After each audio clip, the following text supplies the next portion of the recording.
ദൈവനാമത്തിന് മഹത്വം ഉണ്ടാവട്ടെ. പ്രിയമുള്ളവരെ, ഇന്ന് വളരെ സന്തോഷമുള്ള ഒരു ദിവസമാണ്. അനുഗ്രഹിക്കപ്പെട്ട ഒരു പ്രഭാതം കാണുമാറാക്കിയല്ലോ. അല്പസമയത്തെ ചിന്തയ്ക്ക് ആധാരമായി ഒരു വേദഭാഗം വായിക്കുന്നു. മത്തായി സുവിശേഷം 25-ാം അധ്യായം 40-ാമത് വചനം. രാജാവ് അവരോട്, എൻ്റെ ഈ ഏറ്റവും ചെറിയ സഹോദരന്മാരിൽ ഒരുത്തന് നിങ്ങൾ ചെയ്തെടുത്തോളം എല്ലാം എനിക്ക് ചെയ്തു എന്ന് ഞാൻ സത്യമായിട്ട് നിങ്ങളോട് പറയുന്നു എന്നരുളി ചെയ്തു. യേശു നമ്മെ അനുഗ്രഹിക്കുന്ന ദൈവമാണ്, നമ്മെ കരുതുന്ന ദൈവമാണ്. കർത്താവിൻ്റെ മനസ്സലിവ്, കർത്താവിൻ്റെ സ്നേഹം, കർത്താവിൻ്റെ കരുണ, കർത്താവിൻ്റെ ദയ, കർത്താവ് ചെയ്ത ഉപകാരങ്ങൾ, കരുതലുള്ള ആ കർത്താവ്. ആമേൻ. കർത്താവെ, എൻ്റെ വചനത്തിൽ നാം ഇപ്രകാരം ഓർത്ത് പ്രാർത്ഥിക്കുമ്പോഴും വായിക്കുമ്പോഴും മറ്റൊരാളോട് കർത്താവിനെ കുറിച്ച് പറയുമ്പോഴും എല്ലാം ക്രിസ്തുവിൻ്റെ ആ സ്നേഹത്തെക്കുറിച്ച് എപ്പോഴും നമ്മൾ ഓർക്കാറുണ്ട്. ആമേൻ. യേശു വലിയ സ്നേഹമാണ്. കർത്താവിൻ്റെ വചനത്തിൽ ഇപ്രകാരം പറയുന്നു, വിശ്വാസം, പ്രത്യാശ, സ്നേഹം, ഇവയിൽ വലുതോ സ്നേഹം തന്നെ. യേശുവിനെ ഏറ്റവും കൂടുതൽ നമുക്ക് സ്നേഹമായ തമ്പുരാൻ, സ്നേഹം എന്ന വാക്കുകൊണ്ട് ഉദ്ദേശിക്കുന്നത് തന്നെ യേശുവെന്നാണ്. ആ കർത്താവ് പറയുകയാണ്, ഈ ഏറ്റവും ചെറിയ സഹോദരന്മാരിൽ ഒരുത്തന് നിങ്ങൾ ചെയ്തെടുത്തോളം എല്ലാം എനിക്ക് ചെയ്തു എന്ന്. ആമേൻ. ദൈവം ആഗ്രഹിക്കുന്ന കാര്യമാണ് മറ്റൊരാളോട് തോന്നുന്ന കരുണ. അങ്ങനെയെങ്കിൽ സ്നേഹം നമ്മുടെ ഉള്ളിലുണ്ട്. അതിനൊരു ഉദാഹരണമാണ് ഫിലിപ്പിയർക്ക് എഴുതിയ ലേഖനത്തിൽ 2-ാം അധ്യായത്തിൽ 6-ാം വാക്യത്തിൽ നാം ഇങ്ങനെ വായിക്കുന്നു, അവൻ ദൈവരൂപത്തിലിരിക്കെ ദൈവത്തോടുള്ള സമത്വം മുറുകെ പിടിച്ചുകൊള്ളണമെന്ന് വിചാരിക്കാതെ ദാസരൂപമെടുത്ത് മനുഷ്യ സദൃശ്യത്തിലായി തന്നെത്താൻ ഒഴിച്ച് വേഷത്തിൽ മനുഷ്യനായി വിളങ്ങി തന്നെത്താൻ താഴ്ത്തി ക്രൂശിലെ മരണത്തോളം തന്നെ അനുസരണമുള്ളവനായി തീർന്നു. ആമേൻ. സ്തോത്രം. ഹല്ലേലൂയ. ദൈവം അത്രയോ ഉന്നതങ്ങളിലുള്ള ദൈവമാണ്.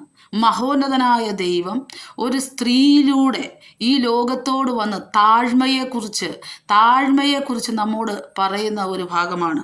അതുകൊണ്ട് തന്നെയാണ് ദരിദ്രന്മാരോട് സുവിശേഷം അറിയിപ്പാൻ ആഗ്രഹിച്ച ദൈവം, കുരുടന്മാർ കണ്ണു തുറന്നു കാണാൻ ആഗ്രഹിച്ച ദൈവം, മുടന്തന്മാർ കാലൂന്നി നിവർന്നു നടക്കാൻ ആഗ്രഹിച്ച ദൈവം.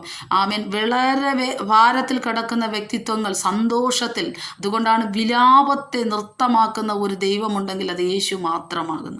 ആ കർത്താവ് പറയാണ്, മറ്റുള്ളവരോട് നാം ചെയ്യേണ്ടുന്ന ആ സ്നേഹം, മറ്റുള്ളവരോട് നാം കൊടുക്കുന്ന റെസ്പെക്റ്റ്, അത് കർത്താവ് ഏറ്റവും ആഗ്രഹിക്കുന്ന ഒരു സംഭവമാണ്.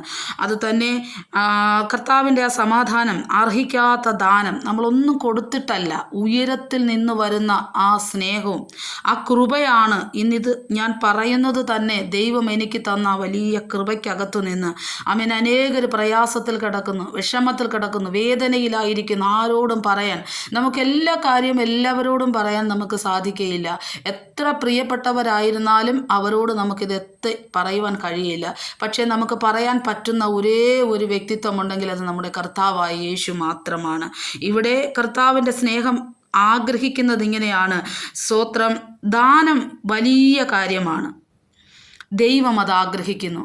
അത് നമ്മിൽ ദൈവരൂപത്തിലിരിക്കെ ദൈവത്തോടുള്ള സമത്വം മുറുകെ പിടിക്കാതെ വേഷത്തിൽ മനുഷ്യനായി ദാസരൂപം എടുത്തു എന്ന കർത്താവ് തന്നെ പറയുന്നൊരു ഭാഗമാണ്. മനുഷ്യനും അത് ചെയ്തിരുന്നെങ്കിൽ, മനുഷ്യനോട് അത് ചെയ്തിരുന്നെങ്കിൽ, ദാനം ചെയ്തിരുന്നെങ്കിൽ. ദൈവം ആഗ്രഹിക്കുന്നു, നമ്മൾ വീഴാൻ പോകുന്ന ഒരു വ്യക്തിക്ക് കരം കൊടുത്ത് അവരെ എഴുന്നേൽപ്പിച്ചാൽ, വീണ് കിടക്കുന്ന ഒരു വ്യക്തിയെ എഴുന്നേൽപ്പിച്ചാൽ ദൈവത്തിന് വലിയ ഇഷ്ടമാണ്. കർത്താവ് അത് ശ്രദ്ധിക്കും. കോടിക്കണക്കിന് ജനങ്ങൾ ലോകത്തുണ്ടെങ്കിൽ അവരൊക്കെയും, ആമേൻ, സ്തോത്രം, കർത്താവിന് മഹത്വം ഉണ്ടാവട്ടെ, അവരുടെ ജീവിതത്തിൽ ദൈവം എപ്പോഴും ഇസ്രായേലിൻ്റെ പരിപാലകൻ ഉറങ്ങാതെ മയങ്ങാതെ നമ്മെ കണ്ടുകൊണ്ടിരിക്കുമ്പോൾ ആ കർത്താവിൻ്റെ സ്നേഹമാണ് നമ്മൾ മറ്റുള്ളവരോട് കാണിക്കുന്ന ദയ, മറ്റുള്ളവരോട് കാണിക്കുന്ന ഉപകാരം. ഇത് ദൈവം ആഗ്രഹിക്കുന്നു. ഇത് തന്നെയാണ് ലൂക്കോസ് സുവിശേഷത്തിൽ 10-ാം അധ്യായത്തിൽ 30-ാം വാക്യം പറയുകയാണ്, ഒരു മനുഷ്യൻ യെരൂശലേമിൽ നിന്ന് എരിഹോവിലേക്ക് പോകുമ്പോൾ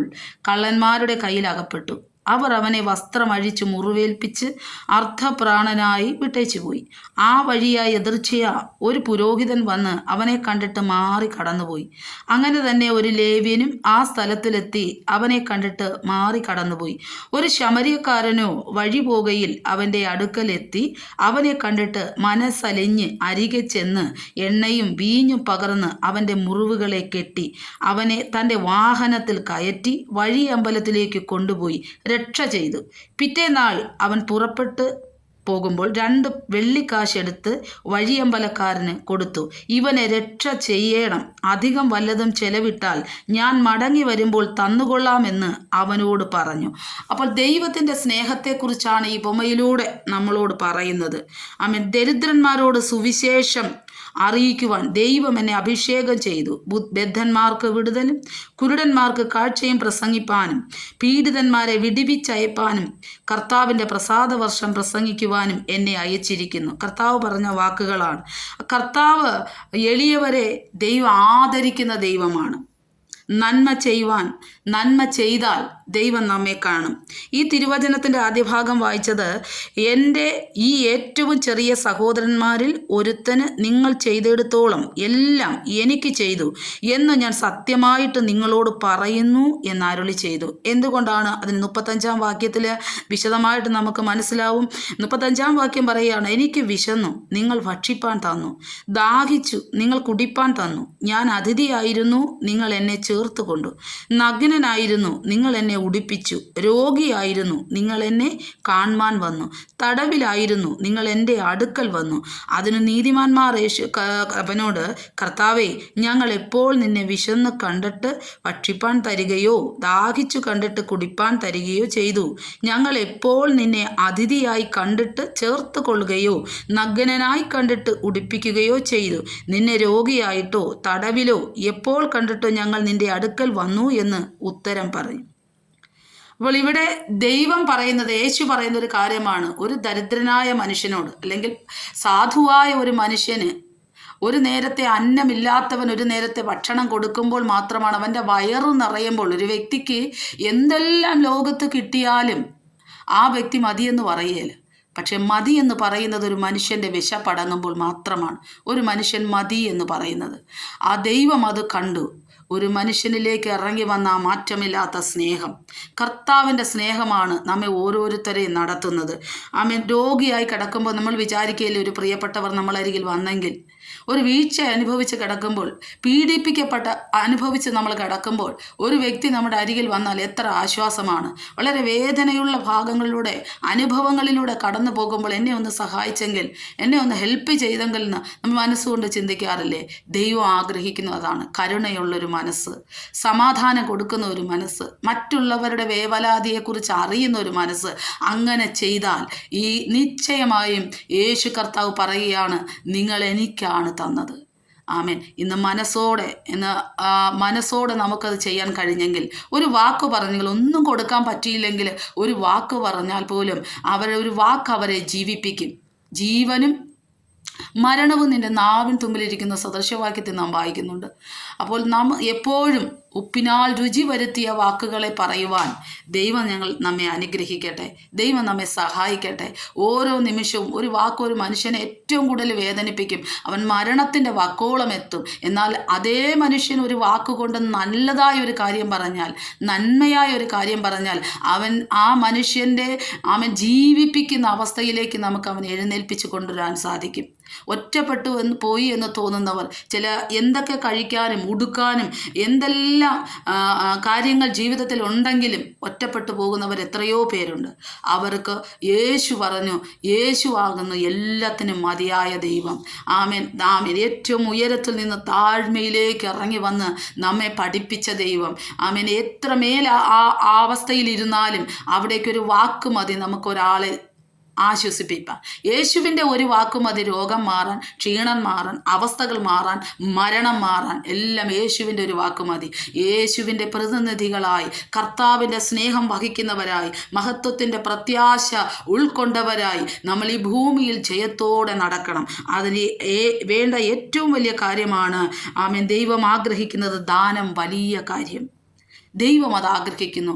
നാം ഓരോരുത്തരും, എന്നെ കേൾക്കുന്നവർ, കാണുന്നവർ, നമ്മൾ സംസാരിക്കുമ്പോഴൊക്കെയും ഒരു കാര്യം ചെയ്താൽ, ഒരു ദാനം ചെയ്താൽ ദൈവം എന്നെ കാണുന്നു. ആരും കണ്ടില്ലെങ്കിലും കാണുന്ന 2 കണ്ണുകളുണ്ട്, നമ്മെ കേൾക്കുന്ന 2 കാതുകളുണ്ട്, നമ്മളെ പരിപാലിക്കുന്ന ഒരു ദൈവമുണ്ട്. മുമ്പും പുമ്പും ഇടത്തും വലത്തും നമ്മെ കരുതി പരിപാലിക്കുന്ന ഒരു ദൈവമുണ്ട് എന്ന പ്രത്യാശയോടെ നമുക്ക് ജീവിക്കാം.